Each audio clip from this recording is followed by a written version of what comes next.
제가 대학 다니던 시절에 먹었던 침통한 치킨 이야기를 먼저 하려고 합니다. 대학에 1학년 들어가가지고 대학 들어가면 신입생들 때 가장 하고 싶은 것이 아르바이트를 하고 싶다 그러잖아요. 돈을 벌어서 자기가 마음껏 쓰고 싶은 데다 쓰고 싶다, 쓰겠다. 저도 대학 들어가자마자 여름방학에 아르바이트를 했습니다. 아르바이트를 한 달 동안 열심히 해가지고 돈을 그때 뭐 정확하게 기억은 안 되는데 몇십만 원을 손에 쥐었고, 그리고 돈을 처음에 벌면 뭘 좀 선물을 해야 된다며요. 내복을 선물하나 그러는데, 저는 그 당시에 어떤 시절이었냐면 무선 전화기가 막 나오고 그러던 시절이에요. 그래서 뭐 강아지가 전화기 물고 와가지고 멍멍 짖으면서 주는 그런 무슨 텔 전화기, 빨간색 안테나 쭉 뽑아갖고 쓰는 전화기, 무선 전화기. 그게 너무 좋아 보였어요. 그래가지고 그걸 하나 사가지고 한 손에는 전화기, 그리고 한 손에는 지금처럼 맛있는 뭐 메이커 있는 치킨이 아니라 동네에서 튀겨주는 그 튀김옷 입힌 그 치킨을 한 마리 사가지고 집으로 신나게 노래 부르면서 기분 좋게 왔습니다. 그러면 우리 부모님들이 너무 기뻐가지고 우리 아들 잘하다, 아르바이트 가지고 너 쓰기도 바쁜데 그 전화기도 새로 좋은 거 나왔다고 사오고, 그리고 또 이렇게 치킨이랑 맛있는 거 사왔으니 참 좋다, 그렇게 하셨으면 얼마나, 제가 지금 오늘 이 이야기를 안 하죠. 그날 저는 신이 나가지고 한 손에 전화기, 그냥 전화기라고 하면 여러분들이 실감이 잘 안 나시니까, 요즘은 다 스마트폰을 들고 다니시니까. 근데 그 당시에는 무선 전화기만 가지고 다녀도 정말 혼나는 시대였다니까요. 여러분들이 별로 감동을 안 받으셔서 제가 얘기하고 싶은 맛이 안 나네요. 한 손에는 빨간 무선 전화기, 오른손에는 치킨을 들고 집으로 콧노래를 부르면서 왔더니, 우리 어머니는 부엌에서 한쪽에서 쭈구리 하시고, 우리 아버지는 무슨 일이 있었는지 기분이 영 안 좋으셔가지고 얼굴이 펴지지를 않고, 그런 상황에서 제가 이제 어쨌든 집에 왔으니 다녀왔습니다. 오늘 월급을 타가지고 선물을 사왔고 치킨도 사왔습니다. 그랬는데 그래 먹자 뭐 이런 거예요. 어이구 애썼다 먹자 이게 아니고 그래 애썼다 먹자 이거였어요. 그러니까 이게 사온 사람 기분이 그런 거 보고는 확 잡친다 그런 이야기 하잖아요. 별로 분위기가 심통치 않았어요. 그래서 그냥 어쨌든 사온 치킨을 먹어야 되니 그 치킨을 먹었고, 저는 기대를 가지고 칭찬 아닌 칭찬을 받고 싶었는데 별로 칭찬도 못 받고 그냥 그런 통닭, 그래서 침통한 통닭을 먹은 기억이 있습니다. 아버지 기분에 따라서 그 집안 분위기가 확 좌우됐잖아요. 오늘 반역을 일으켰던 다윗의 아들 압살롬이 상수리 나무에 머리카락이 걸려가지고 압살롬의 창에 찔려가지고 비참한 최후를 맞이했지 않습니까? 그리고 전쟁이 끝이 났습니다. 압살롬이 죽었다라고 하는 소식을 빨리 전하고 싶어가지고 사독의 아들 아히마아스가 나 보내주세요 그랬는데 너 안 돼. 누구 보냈지요? 에티오피아 사람 보내가지고 네가 좀 해 그랬더니 쟤는 보내주고 왜 나는 안 보내줘요 해가지고 기필코 한사코 졸라대가지고 아히마아스도 같이 가서 그 이야기를 전하게 됐죠. 어쨌든 다윗이 전쟁에서 승리했다. 그런데 당신의 아들 압살롬은 죽었다라고 하는 이야기를 듣게 되었습니다. 이스라엘 전체적인 측면에서 보면 그 전쟁에서 승리했으니 반란군을 진압했고, 또 원래 왕가가 이제 권한을 왕위를 다시금 회복할 수 있게 되었으니 참 좋은 일입니다. 좋은 일이죠. 그런데 반대로 한편으로 생각해 보면, 다윗 입장에서 보면 그 반란의 주범이었던 반란의 수괴가 누구였냐면 압살롬 자기 아들이었고, 그 아들이 반란을 일으켰으니 그놈들을 무찔러라 라고 명령을 내린 명령권자가 누구예요? 발포명령. 내가 발포 안 했어. 발포하라고 안 했어. 발표해봤자 소용없죠. 누가 했어요? 다윗이 시켰어요. 그래가지고 다윗이 아들을 자기 손으로는 안 죽였지만 자기 손으로 죽인 거나 다름없죠. 자기가 자기 아들을 죽인 것이 되었으니 얼마나 마음이 괴로웠겠습니까? 그러니까 내 아들 압살롬아 하면서 옥상에 올라가고 울었다 이겁니다.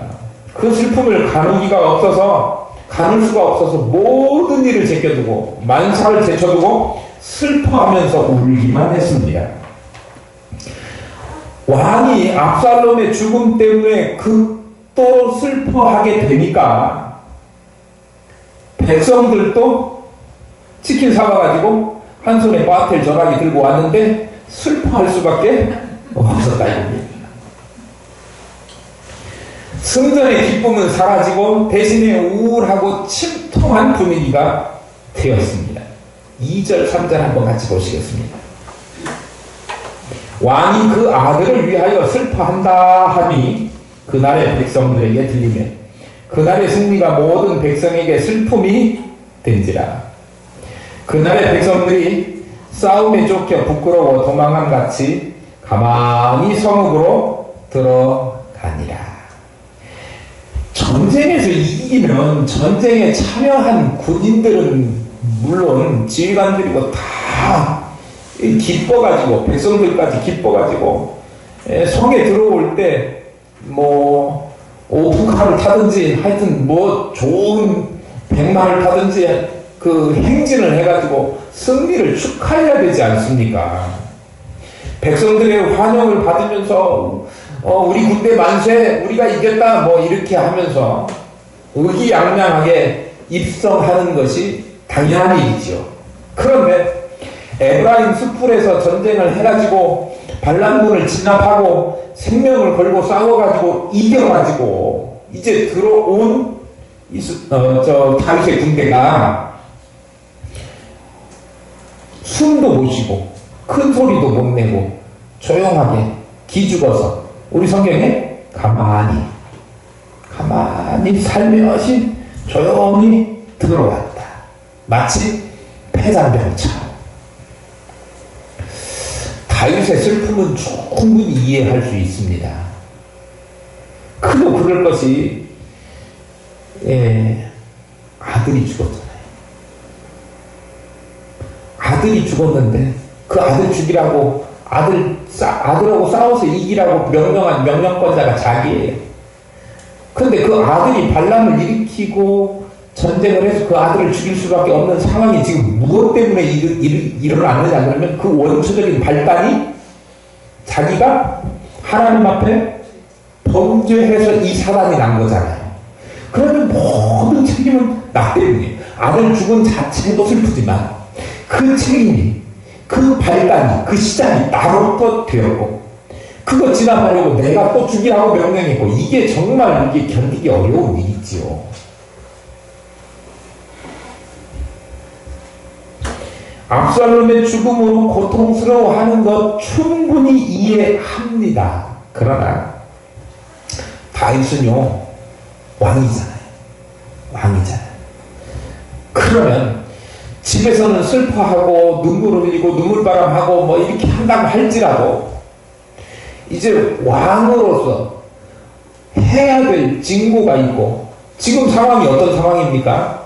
반란군을 진압했으니 그 뒤처리를 해야 될 거 아닙니까? 진압하고 돌아온 군사들을 맞이해가지고 잘 싸웠다. 나라를 굳건하게 하기 위해서 여러분들이 한 희생과 노고에 내가 치하한다. 이렇게 하고 상을 주고 훈장도 주고 이래야 될 거 아닙니까? 그리고요. 그 일을 한 다음에는 바로 그 사람들을 다시 또 축혀 세워가지고 지금 에프라임이 있으니까 거기 에프라임 숲에서 싸우고 돌아왔으니까 망할 일이 있잖아요. 그러니까 그 사람들 모아가지고 다시 어디로 가야 됩니까? 예루살렘으로 환궁해야 되잖아요. 환궁해가지고 주변에 정리되지 않고 반란 때문에 여러 가지로 복잡하고 어지러워졌던 그 정황들, 국정을 다시 한번 살피고 제대로 인사이동도 하고 이렇게 해서 나라를, 정부를 똑바로 세워야 되지요. 누구니까? 왕이니까. 왕이니까 감정이 있어도 자기 감정을 억누르고 자제하면서 자기에게 맡겨준 일을 해야 되는데 그렇지가 않고, 사실 자기 아들이 지금 이번만 죽은 건 아니에요. 언제도 죽었죠?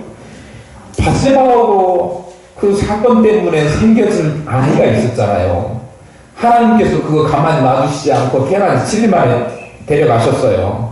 근데 그때는 데려가기 전에는 막 음식도 안 먹고 난리를 치면서 울고 불고 우리 아들 살려주세요 막 이렇게 기도하더니 죽고 난 다음에는 바로 씻고 나와가지고 언제 그랬냐는 듯이 아주 편하게 의젓하게 국정을 봤단 말이죠. 왜 그랬어요? 내가 지은 죄 때문에 하나님께서 이러한 벌을 주셨습니다. 나는 이걸 당연히 받아들여야 됩니다. 라고 하는 그런 생각이 그에게 있었기 때문에 그래요. 아이의 죽음에 대해서 하나님의 심판이라고 하는 그런 마음을 가졌었기 때문에, 수용했기 때문에 그가 그거를 받아들였어요. 그런데 보세요. 지금 다윗은요, 본인 때문에 아이가 죽게 자기 아들 압살롬이 반역을 일으켰고 그 일 때문에 또 싸움이 일어났고 내 손으로 내 입으로 명령해가지고 전쟁을 치러라, 그렇게 죽이지는 말라, 부드럽게 대하라 라고는 했지만 그게 어디 부드럽게 대하라고 해서 부드럽게 놔둘 일입니까? 죽일 일이죠. 그래서 죽었단 말이죠. 슬퍼요. 내가 참 입으로 말하기 어려운 일을 말해놓고 그 일이 실제적으로 일어났으니 얼마나 비참하고 안 좋은 일입니까? 그런데 가만히 놓으면 하나님의 일하시는 차원에서 보면 당연히 되어야 될 일이 된 거고, 그것은 무엇 때문에? 자신의 잘못으로 비롯된 것이었다라고 다시 한번 고백을 했어야 되는 거죠. 그리고 의연하게 이제는 나 때문에 일어난 일이니 내가 잘 책임지고 수습을 하고 앞으로는 하나님께서 원하시는 이스라엘을 만들어 가겠다라고 일어서야 됐지요. 그런데 옛날에 첫 아기가 죽었을 때는 내가 이제는 죽은 자식 놓고 슬퍼해야 무슨 소용이 있으랴 이렇게 하고 다시 일어났지 않습니까? 의연했어요. 그런데 이번에는요, 의연하지가 않고 계속 슬퍼서 자기 업무도 보지 못하고 감정을 주체하지 못하고 울고만 있으니까 오죽 답답했으면 백성들이 승리하고 돌아오면서도 이겼다는 내색도 못하고 숨죽이고 폐단병처럼 들어왔겠습니까? 뭘 이야기하느냐 그러면, 첫 아들이, 물론 다 범죄 상태죠. 그런데 첫 아들이 죽었을 때는 그가 슬픔을 이겨내고 감정을 억누르고 하나님의 그 징계하심입니다라고 수용하는 마음이 있었는데, 이번에는 똑같이 그런 마음이 들어야 되는데 슬픈 감정만 있고 하나님께서 나에게 벌 주신 것 당연합니다. 내가 정신을 차리고 다시 일어서겠습니다. 그런 마음보다는 슬퍼요. 우리 아들 왜 데려가셨어? 이런 마음만 있는 거예요. 뭐가 어떻게 된 것 같습니까? 신앙이 처음보다 지금 많이 후퇴했음을 알 수 있습니다. 우리도 보세요. 살아가면서 옛날에는 내가 신앙생활 했는데 이렇게 했는데 뭐도 했는데 잘했는데 이런 이야기 가끔 하십니다. 물론 옛날에 막 전쟁 나가가지고 군대 갔다 오신 남자들은 다 그런 얘기 하잖아요. 내가 군대 있을 때는 뭐 했다고 막 굉장히 이야기하는 거 좋아하잖아. 그때는 내가 기운도 철철 넘치고 아무것도 무서운 거 보이는 것이 없었다 그렇게 이야기하시고, 신앙생활도 무슨 옛날에 무용담 이야기하듯이 막 옛날에는 내가 별걸 다 하니까 이렇게 이야기하시면서 지금은 아무것도 안 하고 손 놓고 하는 것을 당연하게 여기는 경. 오늘 다윗을 보니까요, 신앙이 어떻게 되면 안 된다고요? 퇴보하면 안 된다. 그런 말씀이에요. 믿음도, 신앙도, 주에 대한 충성도 후퇴하지 말고 더 발전하고 더 좋아지고 더 나아지고 더 많아질 수 있기를 축복합니다. 지도자인 다윗의 태도 때문에 백성들이 전쟁에서 승리하고도 당당하게 승리의 행진을 하기는커녕 패전한 군사처럼 그렇게 슬며시 성으로 들어갈 수밖에 없었는데, 다윗을 위해서 생사를 건 싸우면서 이기고 돌아온 사람들 열렬한 환영으로 축하를 받는 대신에 패잔병처럼 고개 숙이고 돌아와야만 했던 그것을 보면 지도자, 이 한 사람의 영향력이 정말 중요하다, 그런 생각을 해봅니다. 지도자가 어떤 모습으로 처신을 해야 되는가, 이거 대단히 중요하죠. 지도자 한 사람의 태도와 감정 상태가 그 공동체에 미치는 영향력, 공동체 전체의 분위기에 미치는 영향력은 결정적이다, 그렇게 볼 수 있습니다. 지도자 한 사람이 웃으면 공동체 전체가 웃을 수 있고요. 지도자 한 사람이 찡그리면 구성원 전체가 찡그릴 수밖에 없습니다. 그런 의미에서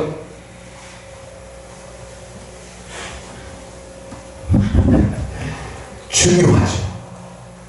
주일 아침에 제가 찡그리고 오셨습니까? 이렇게 맞이하는 것보다는 빵긋 웃으면서 오셨습니까? 이렇게 하는 게 훨씬 좋겠지요. 예. 그렇게 하려고 노력 중입니다. 그런데요, 그거 저 혼자만 할 수 있는 일이 아니고 여러분들이 같이 도와주셔야 됩니다. 목사가 힘있게 힘을 내서 목회를 하고 또 예배기도 하고 이렇게 할 수 있도록 여러분들이 주변에서 도와주시고 그런 분위기도 만들어주시고, 예. 목사가 빨간 전화기 사갖고 오고 치킨 사들고 오면 같이 웃어주시고, 오케이? 네. 또 같이 기도해 주셔야 됩니다. 목사님만 기도하면 되지 아니고 같이 기도해 주시고, 특별히 제가 부족하잖아요.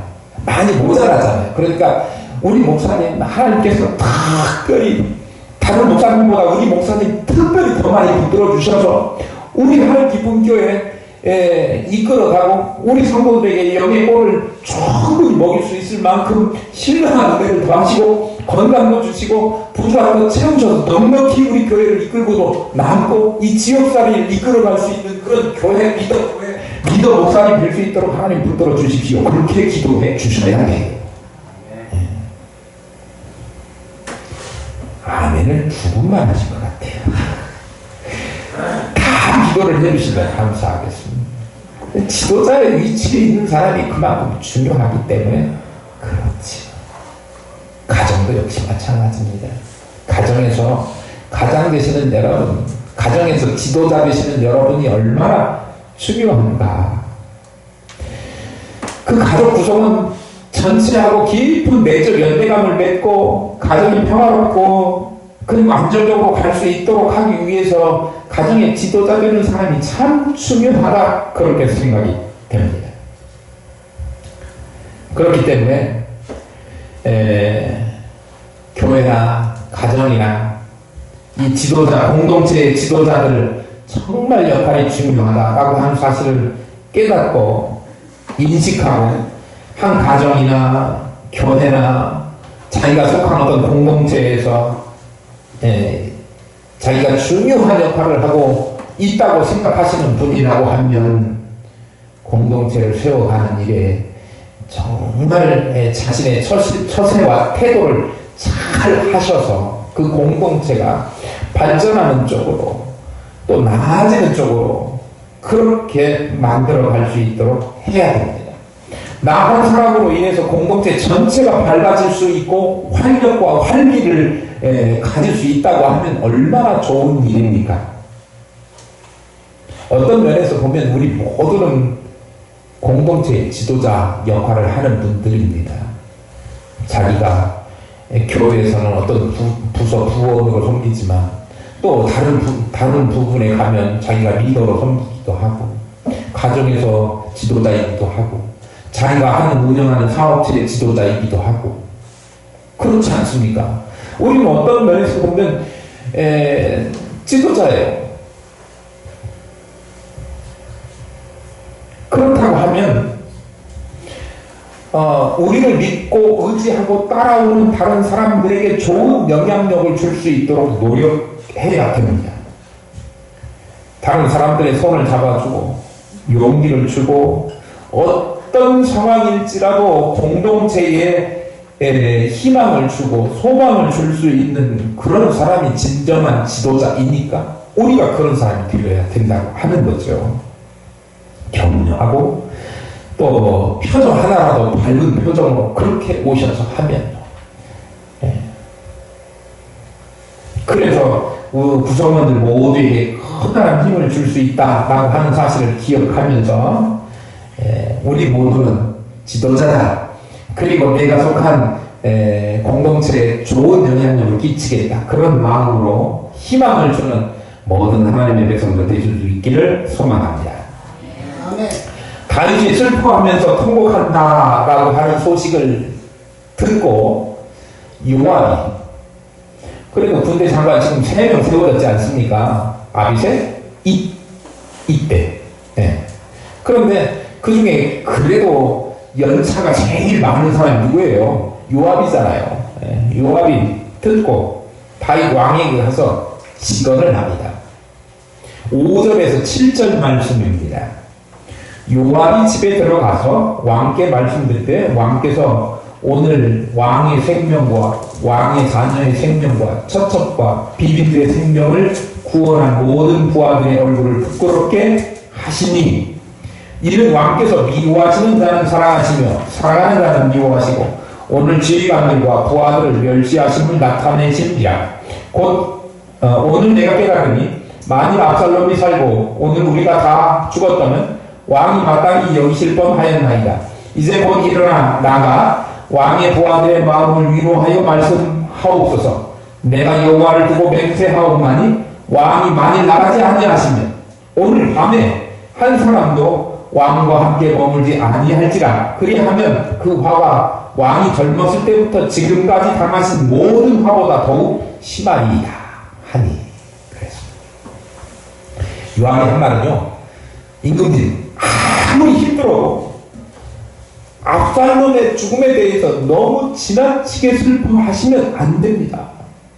반란군이 지금 개성하고 들어왔는데 군사들의 입성을 환영하지도 않고 또 우리가 지금 예루살렘 궁에 다시 환궁해가지고 왕권을 회복하고 또 전국을 수습하는 일을 잘 해야 되는데 거기에 온 힘을 기울여도 지금 부족한 판인데 지금 뭐하고 계십니까?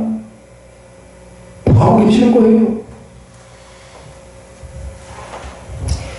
만약에 군사들이 압살롬의 군대에 패배해서 다 쳤더라면 그래가지고 당신은 물론이고 당신의 첩첩과 빈궁들까지도 다 죽고 그랬을 것인데 그랬다면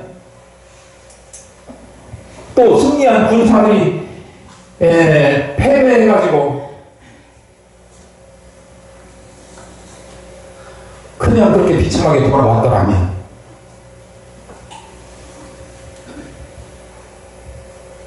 어떻게 될 뻔했습니까? 그런데 그 반대이지 않습니까? 그런데 그 사람들은 홀대해요. 홀대하다니요. 있을 수 없는 겁니다. 훈장이라도 주셔야지요. 아니 세상에 이런 일은 있을 수도 없습니다. 차라리 우리가 죽고 압살롬이 살았으면 당신은 기뻐했을 뻔했습니다. 막 이렇게 이야기하는 거예요. 참 왕계가 되고 시다가 이런 이야기 하기는 참 목숨 걸고 얘기하는 말인데 그리고 쉬운 말은 아니잖아요. 그런데 지금 워낙에 다윗이 정신을 못 차리고 있으니까 다윗에게 그렇게 직언을 한 겁니다. 그리고 뒤에다가 일침을 가합니다. 뭐라고 이야기하느냐면 만약에 왕이 계속해서 슬퍼만 하고 아무 일도 손에 잡지 않고 전국을 돌보지 않는다고 하면 민심이 요동하게 될 것이고 그리고 다시 왕위를 찬탈하고자 반란을 시도하는 반란군이 또 생길 것이고, 그렇게 되면 이제는 지금까지 겪었던 고생도 만만치 않았는데 그거는 비교도 안 될 만큼 앞으로는 더 왕의 앞길이 험난할 것입니다. 이렇게 악감까지 하는 거예요. 깨달으라고. 근데 맞는 이야기죠. 당시 다윗의 태도를 보면 백성들을 배려하고 정의와 사랑으로 다스려야 될 왕으로서 지금 그런 거를 다 잊어버리고 자기 슬픈 것만 생각하고 있었던 거예요. 자기 슬픈 겁니다. 그러니까 자기 신분과 직무는 다 잊어버린 거죠. 그렇기 때문에 아무리 백성들이 이전에 다윗을 따르고 좋아하고 존경하고 했다고 할지라도 지금 상황을 보면 다윗이 백성들을 등 돌린 거나 다름없잖아요. 등 돌린 지도자를 좋아하는, 계속해서 따르는 백성들은 아무도 없습니다. 그러니까 다윗이 지금 하고 있는 태도를 바꾸지 않으면 순식간에 이전에 좋아하고 따르던 다윗 왕 광팬들은 다 마음을 돌이킬 것입니다 라고 이야기하는 거예요. 뭘 지적하고 있는 것 같습니까? 왕이면 사적인 일도 있겠지만 그보다 뭘 공적인 업무를 잘 해야 됩니다. 당신에게는 할 일이 있습니다. 예요. 다윗과 같이 경건하고 공의를 소중하게 여겼던 사람조차도 자기의 개인적인 슬픔이 세지니까 뭘 놓아버리느냐 그러면 공적인 일을 놔버려요. 성도들도요, 신앙생활 하다가 자기에게 닥친 사적인 어떤 문제가 생기면 교회 생활을 놔버립니다. 오히려 그 일 때문에 더 매달리고 더 무릎 꿇고 더 나와야 되는데 거꾸로 해요. 잘못된 거예요. 대단히 잘못된 거예요. 이전까지 했던 고생보다 더 큰 고생을 하려고 하느냐라고 하는 요압이 다윗에게 한 말을 기억해야 돼요. 정말로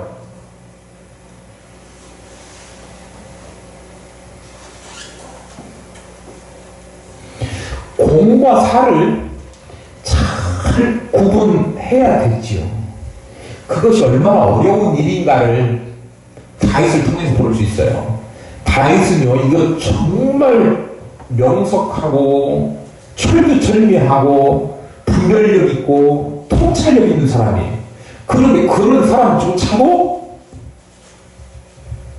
이런 일을 당하게 된다니까요. 이렇게 할 수 있다니까요.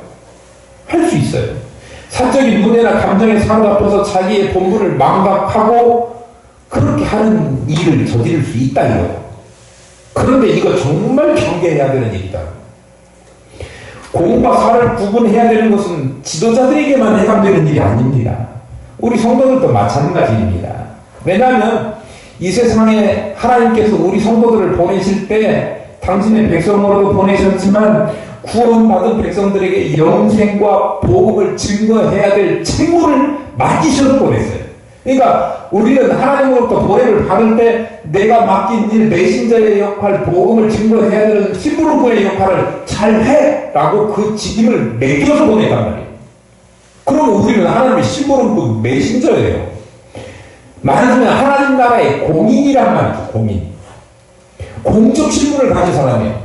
그런데 우리는요, 내 생활이 바빠요. 내가 형편이 그래요. 그런데 난 못하겠어요. 안 하겠어요. 이렇게 하면 이거 구분 잘 못하는 거다 그런 거예요. 누구보다도 더 막중한 책임을 감당해야 될 사람이기 때문에 우리에게 맡겨진 사명은 어떤 이유로도 중단될 수 없음을 우리는 기억해야 됩니다.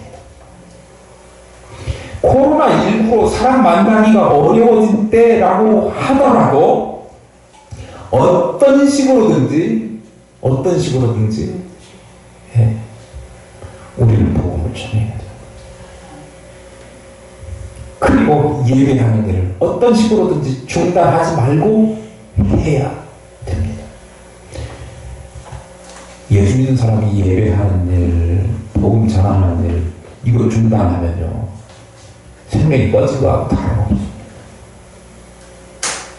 성도의 본분을 잊지 말고 중단할 수 없는, 아니 중단해서는 안 되는 사명을 잘 감당하시는 저와 여러분 될 수 있기를 축복합니다.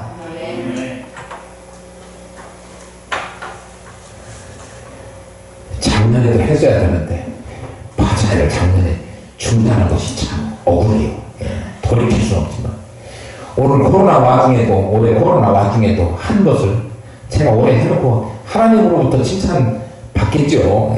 그거 우리가 용돈 벌어갖고 쓰다가 한 일 아니지 않습니까? 그런데요, 하나님으로부터 칭찬 받기 전에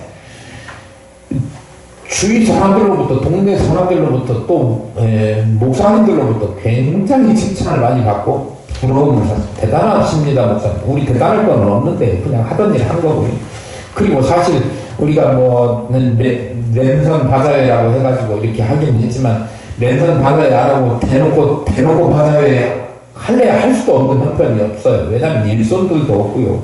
바자회 오면 제일 먹는 먹거리가 제일 중요하지 않습니까? 우리 몇 년 전에는, 한 2, 3년 전에는 막 바자회 하면 우리 손님단에도 오셔가지고 막 부치게도 해주시고 핫도그도 만들어주시고 막 그렇지 않습니까? 그런데 이제 일손이 많이 부족하니까 그거 할 수도 없는 상황이 됐잖아요.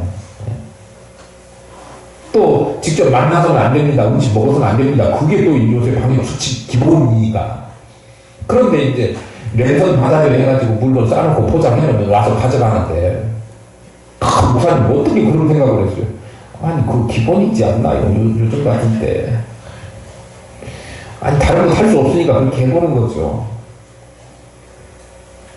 된장은 도대체 어떻게 담그요? 본론이 그거더라고요. 된장 담는 거 좀 알려주세요. 참 목사한테 와갖고 어떻게 신앙생활 잘해야 돼요? 어떻게 교회를 잘 이래야지. 나한테 와가지고 된장 어떻게 담궈야 맛있어요? 이런 거 물어보고 있어요. 또 바보같이 또 그것도 된장은요 뭐 오래 담궈놓지 말고요. 딱 정해진 기간 만에 놓고 빨리 빼야, 간장은 조금 덜 맛있어도 된장이 맛있어요. 이런 이야기야. 그런데요, 된장 담는 거, 고추장 담는 거 이것이 문제가 아니고요. 우리 교회에 맡겨주신 하나님의 일을 감당하기 위한 방편이잖아요. 하나님의 일인 거예요. 그래서 쉼없이 달려가야 되겠다. 계속 가야 되겠다. 긴장 아무리 힘들어도 또 해야 되겠다. 이런 생각인 거죠. 중단함 없이 하나님의 일을 계속해서 한다는 차원에서 일을 하시는 거예요. 분주시기를 바랍니다. 요압의 말을 듣고 다윗은요, 큰 슬퍼만 하고 있던 다윗이 성문에 앉았습니다. 8절입니다. 왕이 일어나 성문에 앉으며 어떤 사람이 모든 백성에게 말하되 왕이 문에 앉아 계신다 하니 모든 백성이 왕 앞으로 나오니라. 성경시대에 성문이라고 하는 것은 아주 중요한 장소예요. 성문은요, 군사적으로도 중요하고 전술적, 전략적으로 중요한 지점일 뿐만 아니라 성문에서 뭐 했죠? 재판도 열리는 곳이죠. 그러니까 압살롬이 그 정권 찬탈하기 위해서 민심 돌릴 때 성문 앞에 가가지고 재판받으러 오는 사람한테, 야, 나라가 요새 엉망이지, 재판도 굽어졌지, 내가 재판을 하면 잘할 수 있는데 해가지고 민심을 혼란 뺏어간 거 아닙니까? 그 장소가 성문인데, 성이 모든 각종 모임이 열리는 사회 중심지 역할을 했던 것이 성문입니다. 근데 오늘 다윗이 성문에 앉았다라고 하는 이야기는 다윗이 장소적인 측면에서 성문에 나와가지고 앉아가지고 백성들을 불러갔다, 그런 의미만 가지고 있는 것은 아니에요. 왕이 성문에 와서 앉은 것은 재판정의 법정의 코트에 들어와서 좌정한 거하고 같은 의미를 가져요. 왕이 성문에 와서 앉았다 그러면 왕이 왕의 공식 업무를 다시 시작했다, 그런 의미예요. 그러니까 그 뒤에 보세요. 왕이 성문에 앉아 계신다 하니 모든 백성이 왕 앞으로 나오니라. 모든 백성이 왕 앞으로 가고 왕만 쳐다보고 멀뚱멀뚱 있었다, 그게 아니고요. 왕이 해야 될 업무를 가지고 왕 앞에 와서 무슨 일들을 진행했다. 백성들이 공식적으로 왕 업무를 보는 것에 대해서 인정하고 그 앞으로 나아왔다라고 하는 의미인 거예요.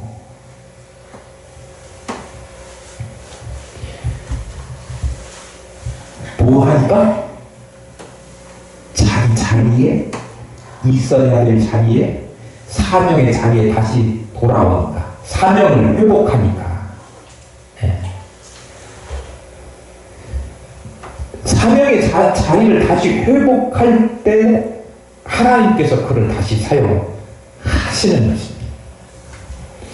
왕으로서 직무를 다시 사명의 자리를 회복하는 것 다윗에게 그 일이 시작되었습니다. 지쳐서 힘들고 퍼져 있고 울고만 있고 슬픔에만 잠겨 있던 다윗이 달라졌어요.